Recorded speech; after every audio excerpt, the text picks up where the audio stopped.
I believe these conditions are universal to the success of any business or enterprise. Let me touch upon them lightly. The first is good governance. That must be present from the get-go and never falter. The second is a balance sheet and financing plan has to match the business profile and its risk and the profile of the investor or shareholder. And it's also got to be robust enough to withstand the worst that the markets can throw at you.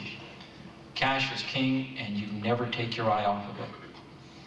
Third, leadership and a priority on safety. That's got to permeate the organization from top to bottom. It has to be a way you get things done. They're not programs, they're not milestones, it's part of the work culture. Fourth, you have to have a growth strategy. And as my chairman Hugh is oft to say, it's not good enough to have a strategy, it has to work. You have to have a strategy that works. Lastly, what you need is a special condition or ingredient that allows you to proceed with the above four conditions and move them into high performance. Now that special ingredient that I'm referring to is a crisis or a major industry restructuring event. Generally, these are triggered by forces outside a company's control. They can be the imposition of new regulations, government intervention, upsets in financial markets, or technology breakthroughs. Sometimes, though, they can be introduced by the company itself. Introduction of new technologies, such as Apple with its iTechnology, I think is a good example. Companies electing to exit markets or enter markets. But generally, it's by forces outside the company's control. This provides a catalyst that drives the need to break with the status quo. It often, though, has to be so severe in its potential outcome that unless you alter the current approach or the status quo to doing business, you may significantly decline or perhaps eventually face your demise if you don't alter the way that you do business. Now, as I said, these 5 prerequisites don't necessarily all appear at once, but with the passage of time as the leader, you need to put them in place and create a type of environment that motivates people to continually excel and improve their performance. A healthy company is one that's continuing to learn and adapt to its evolving market circumstances, and Epcor strives to be that type of company. You know, sometimes you learn what to do right by doing things wrong.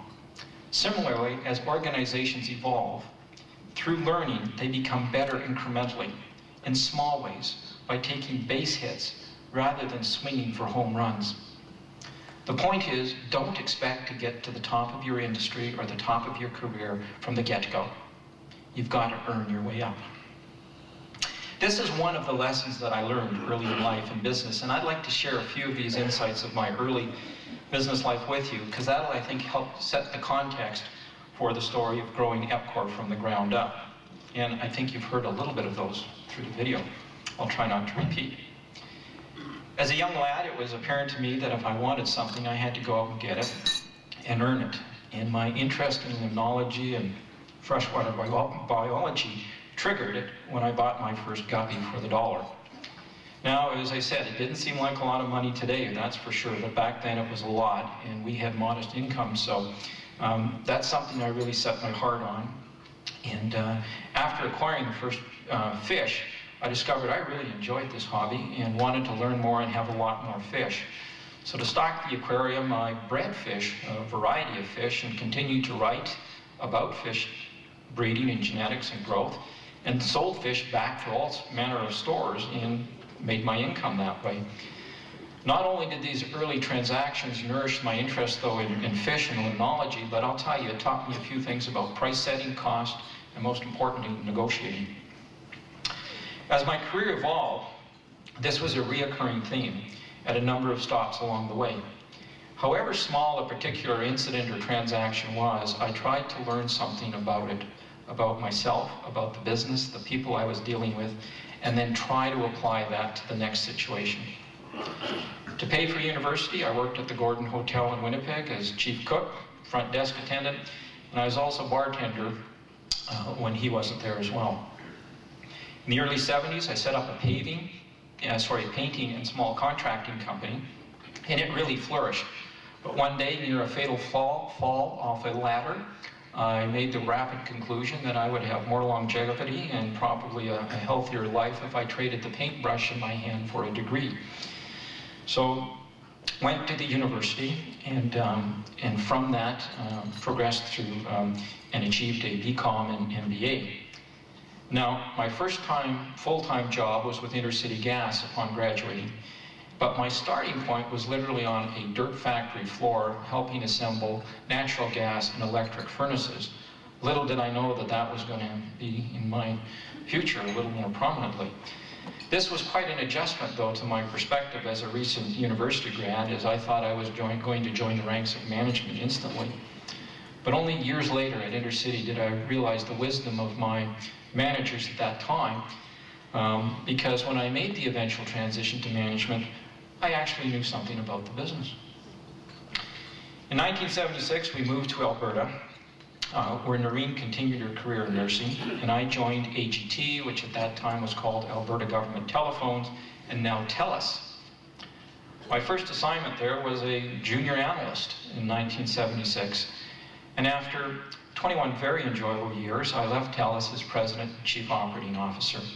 So you see, my journey to leadership really did have a number of interesting starts, and it was from the ground up as we go. So let's apply that to EPCOR. Having developed now a keen interest for building businesses and growth, it should come no surprise to you that given the opportunity in 1998 to join, it certainly piqued my interest. The challenge here was to evolve a municipal utility into a competitive enterprise capable of delivering a growing and predictable dividend to the City of Edmonton. The potential to grow here was tremendous. What we had back then was a suite of good assets. We had 3 power plants and a Edmonton-centric water and power distribution business. It was a very solid balance sheet, still is, but we had no access to common equity to finance the growth. We had no lock-on technology or breakthrough in that manner. But what we did have was we had a solid management team. We had quite a mongrel mix of skills here. We had people with telecom backgrounds, gas background, pipeline backgrounds, oil. We have our fair share of PhDs as well. The challenge that we faced was, or crises, was the adapting to the deregulating electricity market at the time. As I previously noted, meaningful change or a paradigm shift in an organization's performance and growth is often ignited by an event with the potential to dramatically alter the status quo. And what I had learned from my past experience, now having faced that several times, was 2 things. Don't ever waste a good crisis. And 2, if you can see within the opportunity of that upset to improve your company's performance, go for it with gusto. Because these crises don't come along with regularity.